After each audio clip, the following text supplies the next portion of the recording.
The Rock returns at WrestleMania, and Eddie Alvarez defends his lightweight gold. This is the Fight Network's preview of WrestleMania 27 and all of the action this weekend.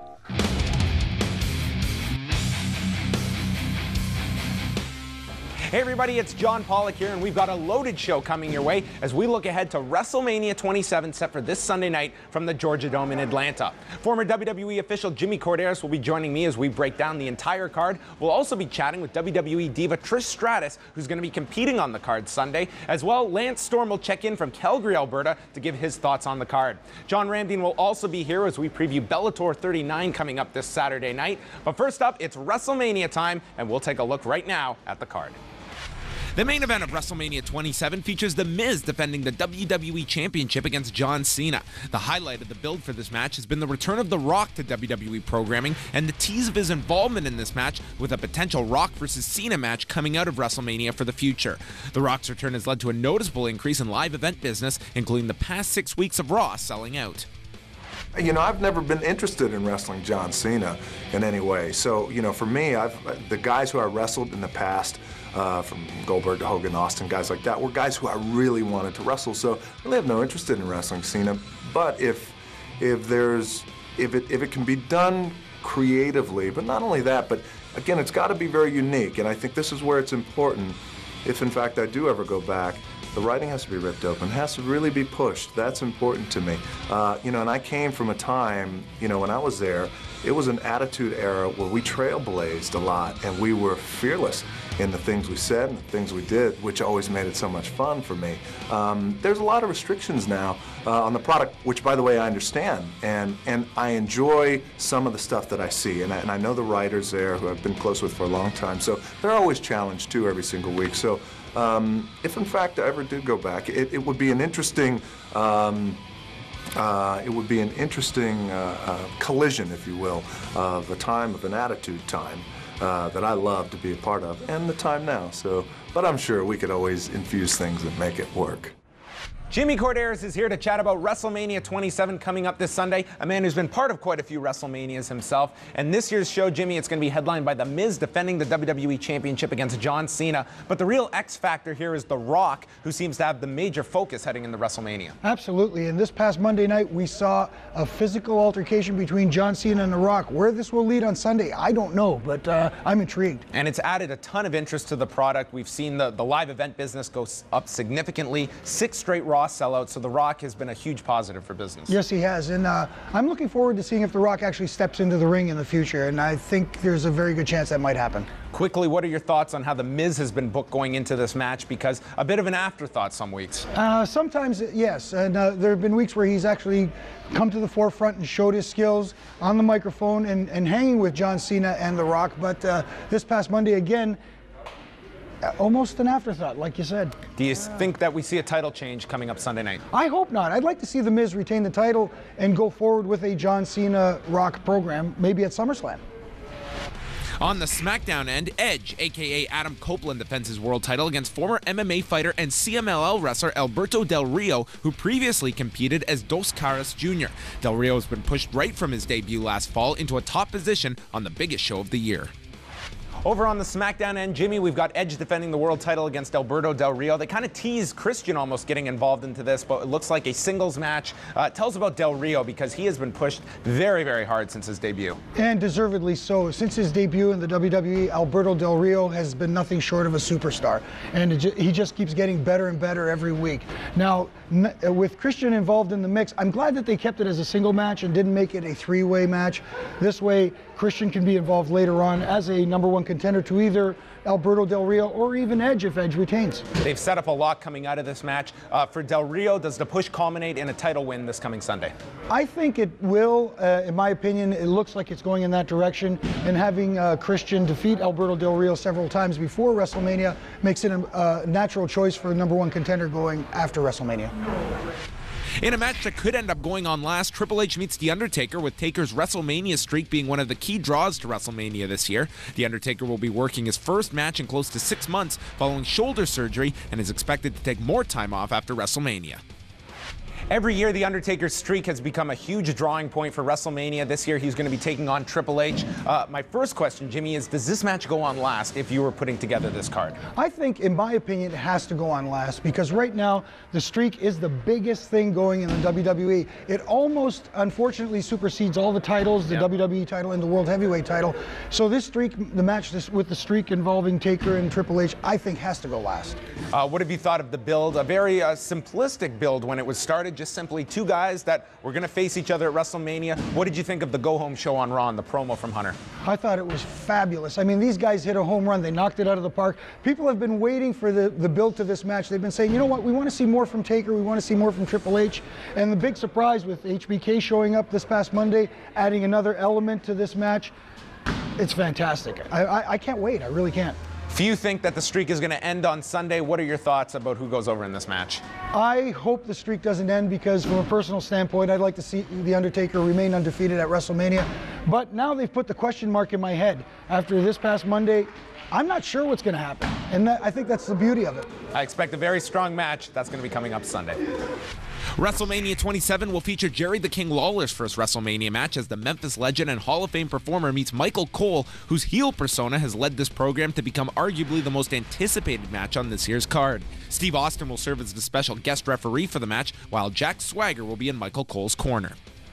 Now, Jimmy, in my opinion, this has been the best-built match going into WrestleMania. Michael Cole and Jerry Lawler, if you said this a year ago, I would have called you a liar, but I think Michael Cole, he's been tremendous in this heel character, and you also had the injection of Steve Austin in this match as the guest referee. Yeah, I know. Another legend coming back to the fold for WrestleMania. This match has pretty much been building up for months now, and it's been the longest building match going into WrestleMania.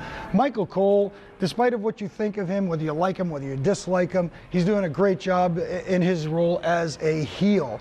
And he's almost like a throwback to the old school heel managers. And hopefully that's where they go after WrestleMania and turn him into a heel as opposed to putting him back in the announce table. And I like how this storyline, it's just been such a basic build. It's simply building up to Michael Cole getting a pile driver or a stunner at the end of this, and it's really just been promoting that for WrestleMania, where you purchase this pay-per-view, you are going to get a payoff. Yeah, definitely, and good for the King.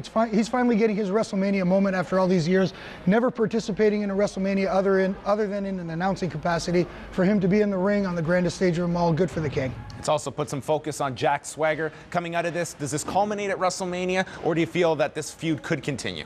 It has the potential to continue, but I think they need to end it with the King and Michael Cole and maybe go forward doing something with Jack Swagger. The rest of the WrestleMania 27 card will include the following matches. CM Punk will take on Randy Orton, with the storyline that Orton has taken out all of the members of Nexus with the exception of the leader in CM Punk, who has been tremendous on the microphone heading into this big show. Rey Mysterio will take on Cody Rhodes in a match that has promoted very well over the past 2 months. Rey Mysterio initially pitched this idea to WWE Creative as a way to help Rhodes move up the card. Sheamus defends the United States Championship against Daniel Bryan in a rematch from their title change a couple of weeks back on Raw. The two have the potential to have a very strong match in the ring, but will likely be handicapped by time on this show. And John Morrison will team with Trish Stratus and Nicole Snooki Polizzi in a 6-person tag match to take on Dolph Ziggler and the team of Lay Cool, comprised of Michelle McCool and Layla, in a match designed to get the company outside publicity with the inclusion of Snooki. Well, my first experience with Snooki was great. You know, she came to Raw, and what's cool is sometimes people don't get it. They don't get the scope of, like, you're going to be live in front of this crowd, and there's a different energy when you're out there performing live. Now, she got it. She was pretty cool with, like, you know, the crowds, and actually her background, she's a gymnast and a cheerleader, so she has a little bit of athletic background, which is great, and I didn't know that. So she came out, she was totally game, and, like, you know, I gave her the Air Canada move to do the Thez press. She did it, like, no problem, and you know what? She was totally into it, and I think, you know, she's a fan of the product, and that helps as well when they when you watch the product. And now we're going to WrestleMania. I've taught her a couple things here and there, and you know, we're always going to be aware of, like, what you know, your limits is what I always say to these people who are coming in from the outside world, and it should be a good one. Is it somewhat similar, going back a couple of years to the WrestleMania you worked with Christy Hemme, who was another performer who really hadn't had a lot of training, and there you guys are going into a singles match where I imagine you were putting together that entire match? Well, we both brought our parts. You know what I mean? It's one of those things where you know your limits, and you sort of play up what you're good at doing. So she was, she came from her dance background, and she had like the splits move and some cheerleading stuff, I think it was. And so you kind of play up what your strengths. So that's what we did. That's what we focused on. And I thought we pulled off. It was a lot about the story, and I think in this case it'll be about the story as well. Vicky Guerrero and I have a little bit of heat going on right now, and me and Lay Cool, and so we'll play that up. And then of course the boys, Dolphin and Morrison, I'm sure we're gonna have like a great showing, and maybe Morrison and I might pull out some cool twisty turny neat little moves. It's our pleasure right now to welcome from Calgary, Alberta, Canada, a former professional wrestler for numerous organizations, including the WWE, and now the head of the Storm Wrestling Academy. Lance Storm joins us here on the Fight Network. Lance, thanks a lot for taking some time to chat with us. My pleasure, John. Now, Lance, as we look ahead to WrestleMania 27, it's coming up Sunday night from the Georgia Dome, and the big X factor on this show has been The Rock. He's obviously given a big shot in the arm to business. What have you thought of The Rock going into this show and his promotion, being that he's the biggest star on this show and not in a match? I really enjoyed The Rock's role leading up into WrestleMania. I think he's really injected a lot of excitement and interest into the product, and his promos have been fantastic. The fact that he does love this, it really comes across in what he does. So I think it's been a total plus. Now, the actual main event on this show is The Miz defending the WWE Championship against John Cena. What have you thought of the build for this match? Because watching the television, John Cena and The Rock is really the match a lot of people want to see. Yeah, the Rock-Cena element is really distracted from the match. I haven't really cared for the build-up all that much. And to be honest, I'm far less interested in the match with Miz and John Cena than I am seeing what plays out with Cena and The Rock. So I think it's been sort of a, you've got to take the bullet in the one to get the other over, so it's sort of been a necessary evil. But I would expect John Cena to win the title on Sunday, although I don't think necessarily Rock's going to get involved in it. I think it was up to me. If Cena's going to win it, he's going to win it on his own, and then somehow play that off with The Rock afterwards. We're also going to see The Undertaker taking on Triple H. The Undertaker has not been in action for the past 6 months. Hunter as well, a lot of ring rust for him, but these are two very, very strong performers, and I'm expecting a very solid match from the two. What are your thoughts on that one?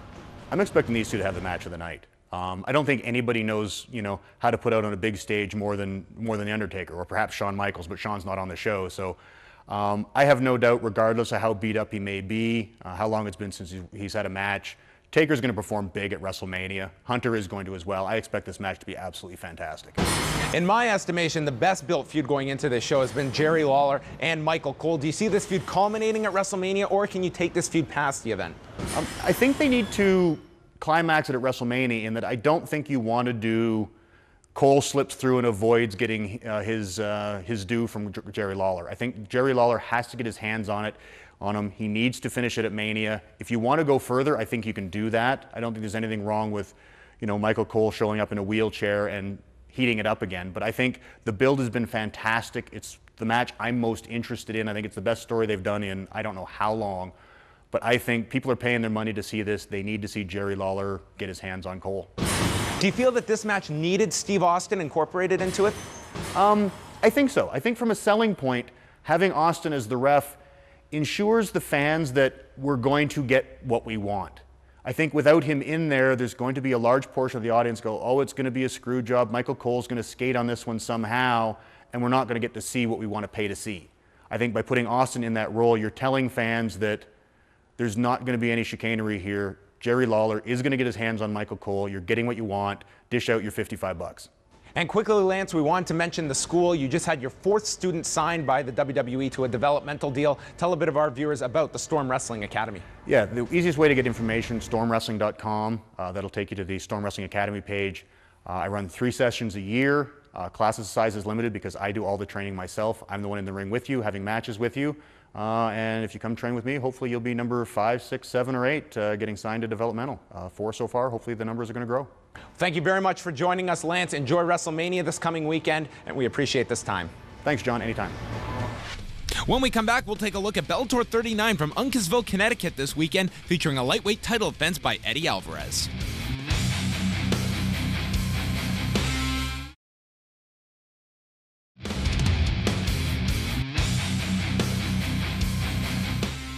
Uncasville, Connecticut will be the site of Bellator 39 coming up this Saturday night, their biggest card thus far in Season 4, as it's going to be headlined by a lightweight title defense and the continuation of their welterweight tournament.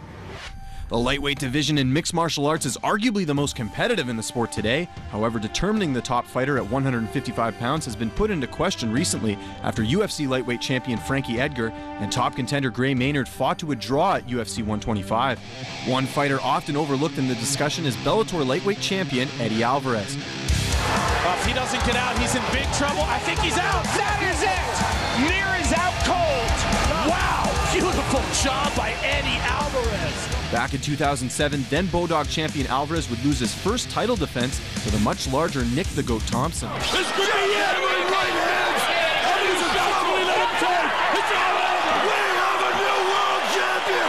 The loss would prompt Alvarez to drop to lightweight, where he found immediate success competing for Dream in Japan, vanquishing top contenders Joaquin Hansen and Tatsuya Kawajiri.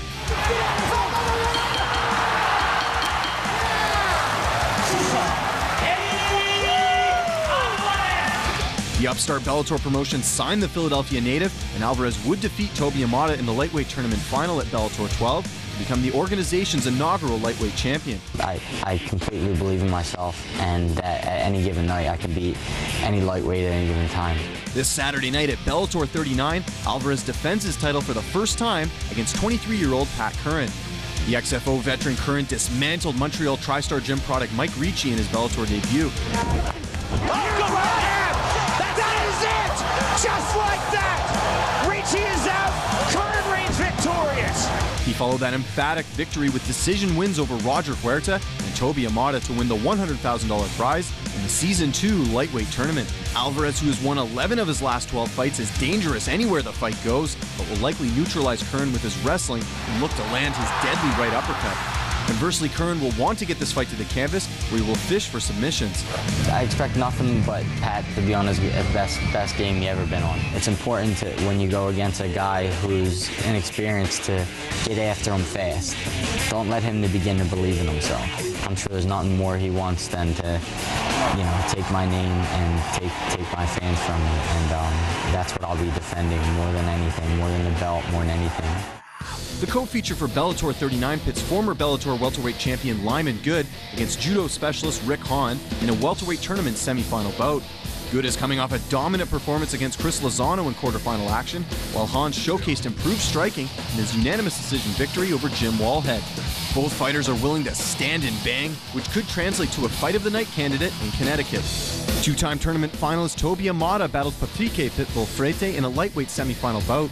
Look for Amada to rely on his judo in this fight to neutralize Freite, as he is dangerous both on the canvas and on the feet. In the first fight on the televised card, UFC veteran Ben Killaby Saunders takes on Team Elite product Matt Lee. The 6'3" Saunders will have a significant height and reach advantage and will rely on his Muay Thai base to finish the fight early. All the action kicks off this Saturday night from the Mohegan Sun Arena in Uncasville, Connecticut, live on MTV2. Eddie Alvarez defending the lightweight gold against Pat Curran, who won the Season 2 tournament but then ran into shoulder injury problems, finally gets his title opportunity Saturday. Outstanding matchup for Bellator. Eddie Alvarez, easily one of the top 10 lightweights in the world. In my opinion, he's top 5 lightweights in the world. This guy has awesome wrestling, explosive power, and he takes every fight seriously. He knows what type of threat Pat Curran is, and he's going to take this fight as so. So I think Eddie Alvarez is going to come out on fire. Pat Curran definitely game. We've seen that he's got solid jiu-jitsu skills and explosive knockout power. It's going to be a great fight for the fans, but I think Eddie Alvarez will triumph in this fight. When we come back, it's over to the sweet science as Giovanni Segura defends his junior flyweight championship in a heated rematch.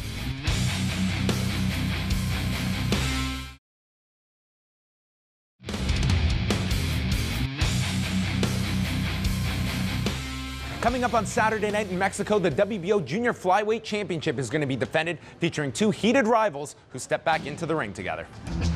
WBO light flyweight champion Giovanni Segura comes from humble beginnings in Altamirano, Mexico. Aiming for an opportunity to upstart his boxing career, he headed to the United States and begun training at the Azteca Gym in Bell, California. Synonymous with the Azteca Gym is infamous trainer Javier Capetillo. Widely known for his role in the incident involving Antonio Margarito's loaded gloves, he now looks to put the past behind him and concentrate on his role as Segura's conditioning coach. When I started working out with Capetillo, he was straight out. He told me, I'm not going to teach you shit because you're already made. I'm not going to change the way you are. all I'm gonna do is I'm gonna punish you, and I'm gonna push you as far as I can.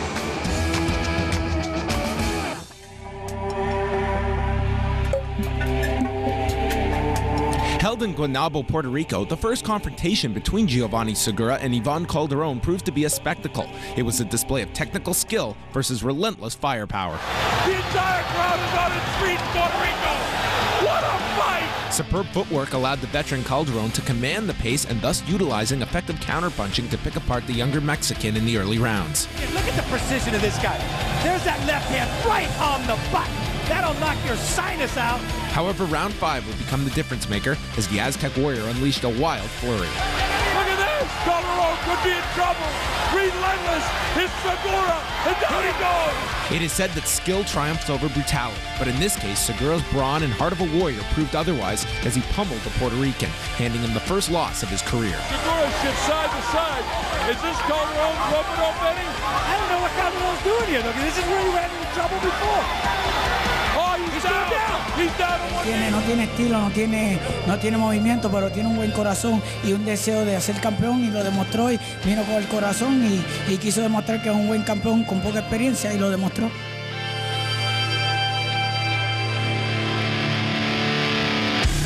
Seven months later, the feud is renewed. The rivalry between Mexico and Puerto Rico continues, and this next chapter will be written on Segura's turf. All I want to do is fight, and I want to prove the whole world that it wasn't a lucky punch. It wasn't because you did a wrong game plan. It was because El Guerrero Azteca bring you down. You know, I'm Mexican, and we got the rival. So bring it on, baby, because I'm gonna be ready. Entering into hostile territory, the Iron Boy looks to get his revancha, but he must apply his superior technique as he did in the early rounds of their first bout if he wishes to survive. And he rocks Segura. Look at the hand speed of Calderon. A veteran aims to avenge the single loss on his record, while the determined champion is focused on maintaining the top spot of the light flyweight division. That's all for us this week, everybody. Thanks a lot for tuning in, and a big thank you to all of our guests, Lance Storm, Trish Stratus, Jim Corderas, and of course, John Ramdeen. We hope you enjoy Bellator 39 and WrestleMania 27 coming up this weekend. On behalf of our entire staff here at the Fight Network and Extreme Couture Toronto, I'm John Pollock. Enjoy all of the action this coming weekend. Ricci just 24 years old, Curran just 22. Oh, good right hand! That is it! Just like that! Ricci is out. Curran reigns victorious.